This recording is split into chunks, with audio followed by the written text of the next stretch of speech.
All right, it's been a long time no see. What we've got this time is a 2007 Chevy Tahoe. This is my first Copart pickup. Got an account a couple weeks ago, started bidding, and ended up winning this one. And picked it up earlier this week, and this is what I got. I'll see about throwing some photos up of what the auction showed. But yeah, it's pretty rough. And the outside's the nice part.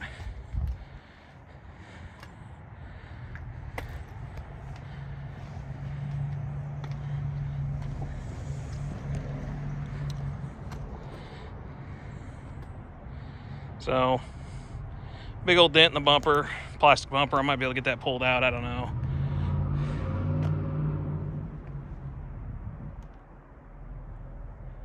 Dent on the fender, dent on the hood. Obviously this fender doesn't line up. They've self-tapered the bumper on. Rusty fenders.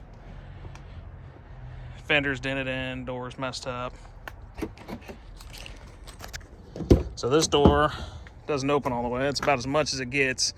Looked into it, and the door itself, the hinge is bent into the door, so you're gonna need a new door. And this is actually an improvement from when I got it. I actually threw some of the junk away, but it is disgusting.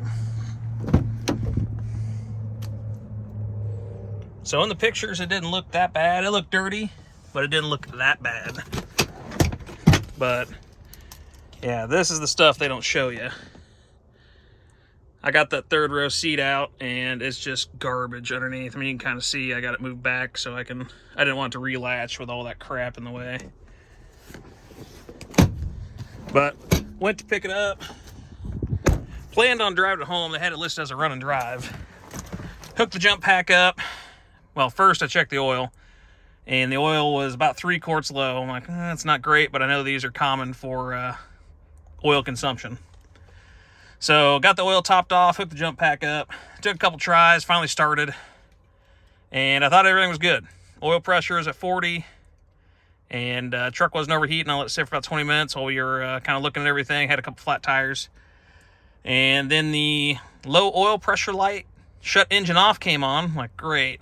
So shut it off. I'm like, well, we're not going to drive this now. And went to the parts store. I'm like, you know what, maybe if I throw some Lucas oil stabilizer in it, it'll thicken it up enough, we can get it home.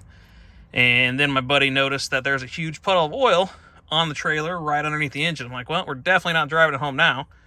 So we got it home. I've actually been working on it a little bit. This is the first video I've shot of it. And I think we got her licked. So, as you can see, it is warmed up.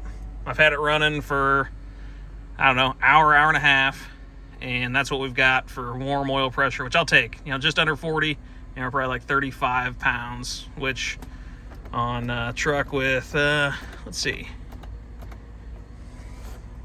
230,000 miles, that's not bad. So what I ended up doing, I got it in the air, and I looked for the leak, and the only place that I could see that was leaking was it's coming right off the oil filter. I'm like, no, it can't be that simple. So sprayed it off, started it up. Sure enough, it's leaking right from the oil filter, right in that area. So I'm like, all right, it's cracked pan, cracked block. You know what? Let's put a filter on it. So I put a new filter on it. I drained the oil, put a quart of transmission fluid in it, and then a couple quarts of cheap, 530 oil. Let it run for about a half hour, and took it on a quick rip around the block. And oil pressure is good. Never dropped down and said low oil pressure. And never a drip of oil under it. I'm like, okay. Got it back, drained the oil. Obviously, you don't want to leave that in there for too long. Put fresh oil in, fresh filter on. That's what we're in now. And like I said, good oil pressure. It's not overheating. Checked the battery after letting it run for a while. It says the battery's still good. Well, it's the next day. Truck's in the bay. Decided to pull the plugs and wires just because I wasn't sure of the condition. And they're not bad. I mean, they're Bosch. I prefer putting Delcos back in here. They seem to run better. They did put iridiums in, so I mean, that's good. All of them were Bosch, except for, surprise, surprise, there was a Delco on the passenger rear, because that is the world's biggest pain in the butt on these generation trucks. So you got to do a lot of contorting, a lot of shifting, a lot of turning, and it still fights you every step of the way. Luckily, I got it done. So you can see all new wires on there. Plugs are in there. You have to take my word on it. Obviously, there's the boxes. I got old plugs there, got old plugs there. So new plugs, new wires. It was throwing a random misfire, at least in the history. I cleared everything, ran a scan, ran misfires on the scan tool, and still showing some random, 1, 5, 3. It's just not a lot of misfires, but enough where I'd like to clear it up because I really don't want the check engine light on.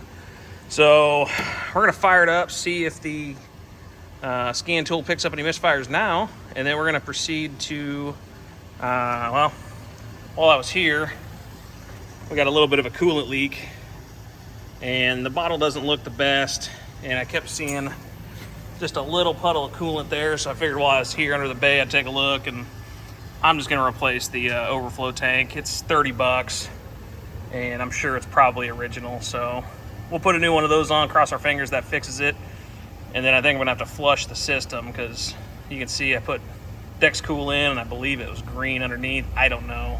So get a new tank, flush all the old stuff out, and it'll just help the truck with the miles.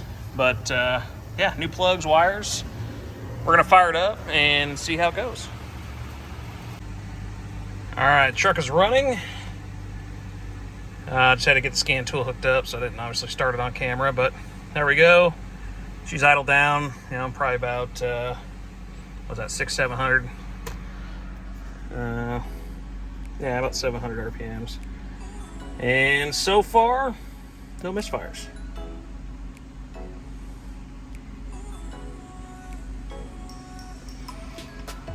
No, got a couple on 2 there for a second. Number 2. I'll have to see which one 2 is. It's obviously the first one. I don't know if it's passenger or driver's side.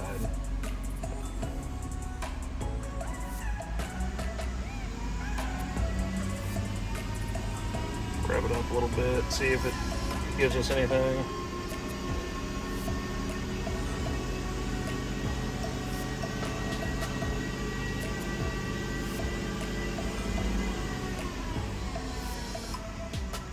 Yeah, I don't know if you can hear that, but the power steering pump's whining, of course, so hopefully that goes away. Maybe flush the fluid out.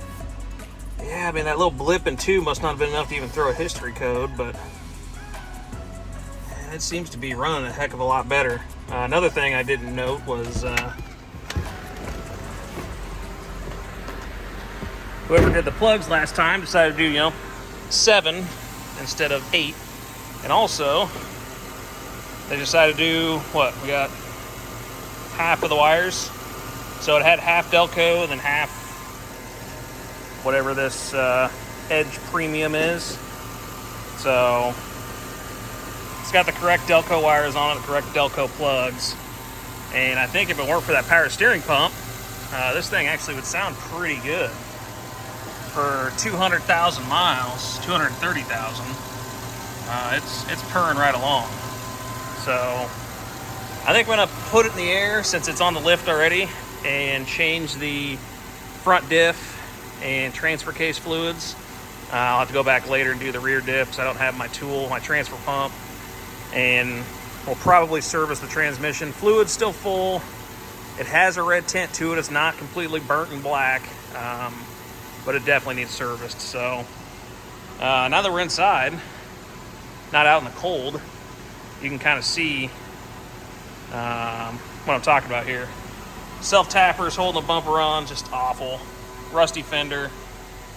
I'm gonna need, like I said, I need a driver's fender, a driver's door, and not only because I got a big old dent here, but you can't really see it. That lower hinge is actually dented into the door.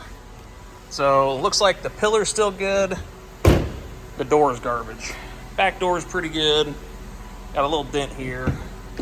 Like I said, man, this thing is just roached. Whoever had it before did not care for it in the slightest.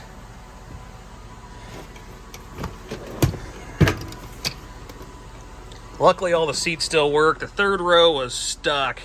I got in there with some penetrating oil, lubed up all the latches, and luckily they came out, because man, it is, look at that garbage under there. The armrests are nice and tight. When I got it, they're sitting there doing the normal flippy flop around, so easy fix to make it not seem like such a piece of crap.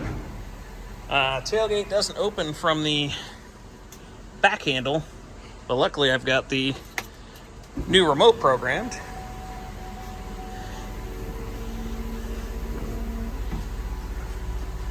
But I mean, you can just see this poor truck has been through hell and back.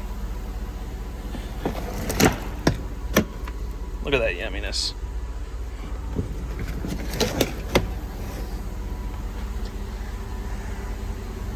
But yeah, I went to pick this up, and as you can see, the power liftgate works. But when I got there,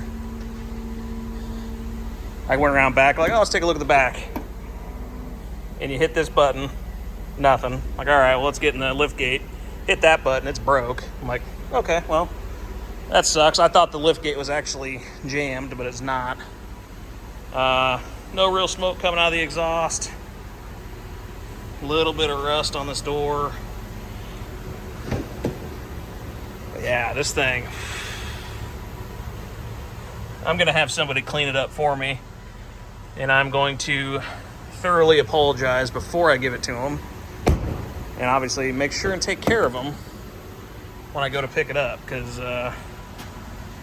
yeah, I mean, I kind of want to clean it because this is enjoyable for me, but it's 20 degrees outside right now, and this is going to be a full gut. It'd be better to do it in a shop where it's warm. But yeah, you can see I take that wheel off just to get to that back plug. Man, it is a pain in the rear. This fender looks okay. It's got a little dent right here. I think I'm gonna leave that alone. I don't know if I'm gonna be able to save the bumper. You can see all the, I don't know. If I find a cheap bumper, it's getting replaced. I gotta get a new headlight harness. Found out, as you can see, this one's working. I saw that one was out, so I'm like, you know what? Halogen bulbs are like 20 bucks. I'll just upgrade, I'll get some LEDs. So I ordered the LEDs preemptively, put that one in, like sweet. Went to put this one in, there's no headlight in the housing. Like, that's strange. Found the headlight sitting down in the core support, hooked up to the harness. Pulled it up, one of the wires was broken. I'm like, crap. Like, all right, I'll do a wiring repair. Unplugged it from the bulb, checked it, and it was all burnt up. So I'm like, well, gotta get a harness. You look, harnesses are about 30, 40 bucks. You can get a whole headlight, nice shiny new, for 50, 60. Someone's already replaced this one. Obviously this one's nasty, dingy, so I'm like, screw it. We'll get a nice new one. That light will look good. This light will look good.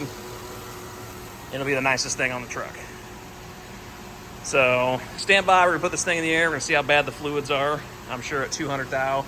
I saw in the history they've been serviced. But who knows if they've been since the last time, Carfax has reported it.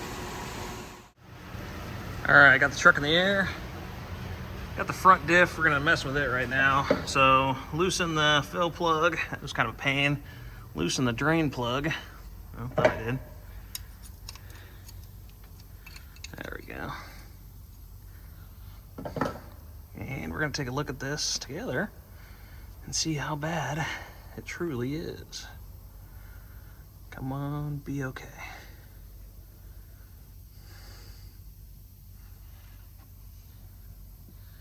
You know what? That's still pretty clear. So I don't know if you guys can see it, but I can see through that. So that's not bad. Looks like we got a little bit of debris on the plug. Sorry if we're out of focus here. Got that light shining in. There we go. I mean, for small shavings, I don't think that's too bad. That diff actually looks pretty good. So we'll let that drain and then fill it up, and we'll see what the transfer case looks like. All right, front diff's done. Moved on to the transfer case.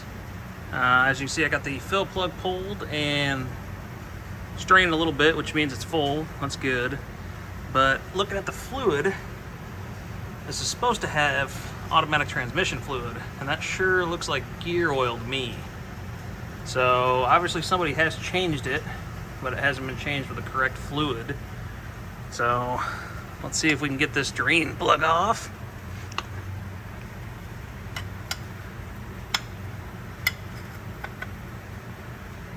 Without stripping it, hopefully.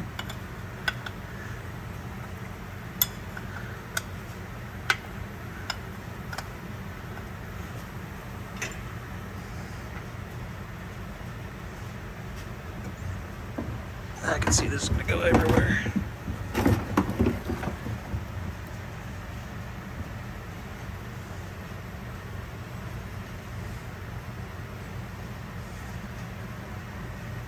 Well, yeah, it's definitely gear oil,